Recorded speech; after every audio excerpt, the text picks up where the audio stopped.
My claim is you said a positive claim. Sorry, I didn't rephrase it well in my last response.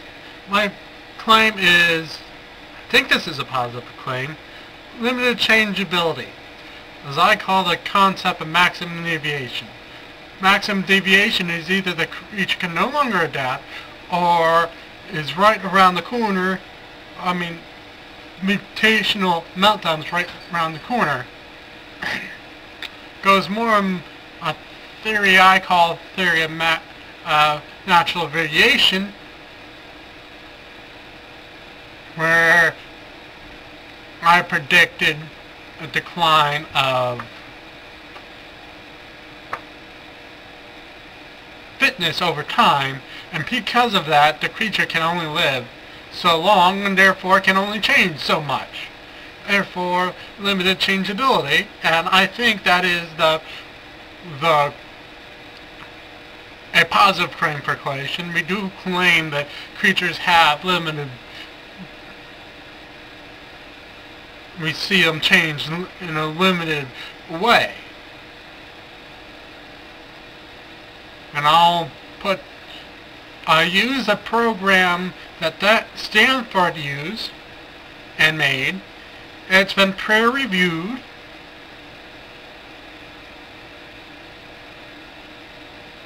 And I've used this as my test for the genetic entropy test, or the fitness reduction test, to prove that creatures only have a limited lifespan in at least in a non-changing environment. And once that is proved, then maximum deviation is guaranteed, because something can only change so long if it's alive so long.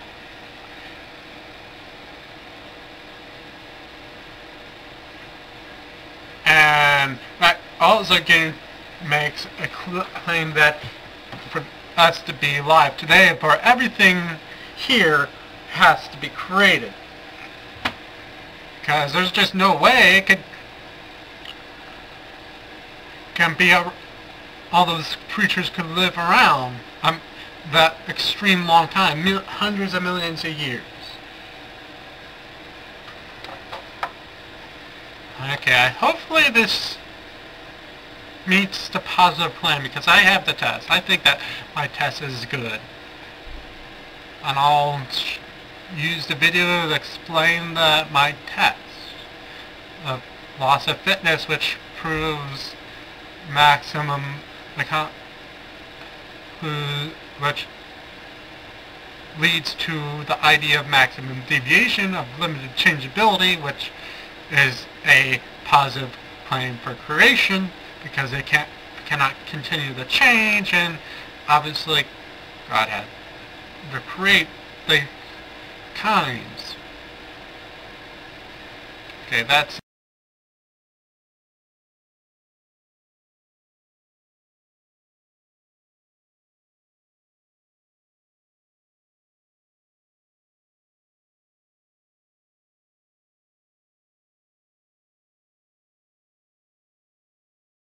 fitness chart of a yeast, 10,000 generations that I did. You can see that it didn't go down very much, but it did go down.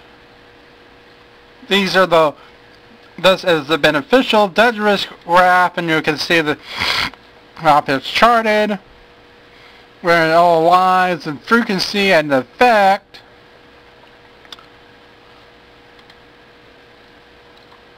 That's just the threshold history. I think that I'm not exactly sure what that is, but you can probably read in.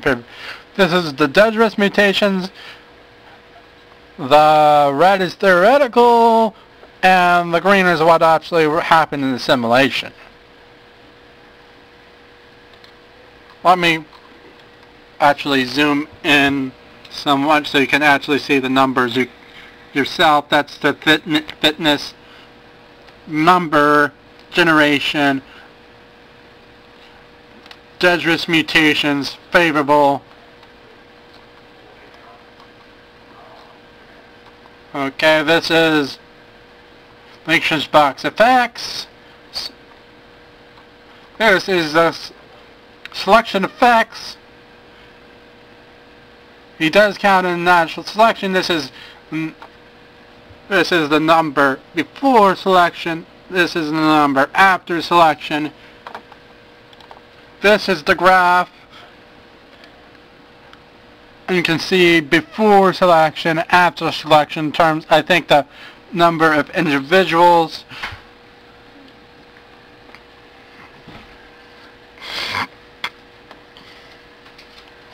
And after before ratio.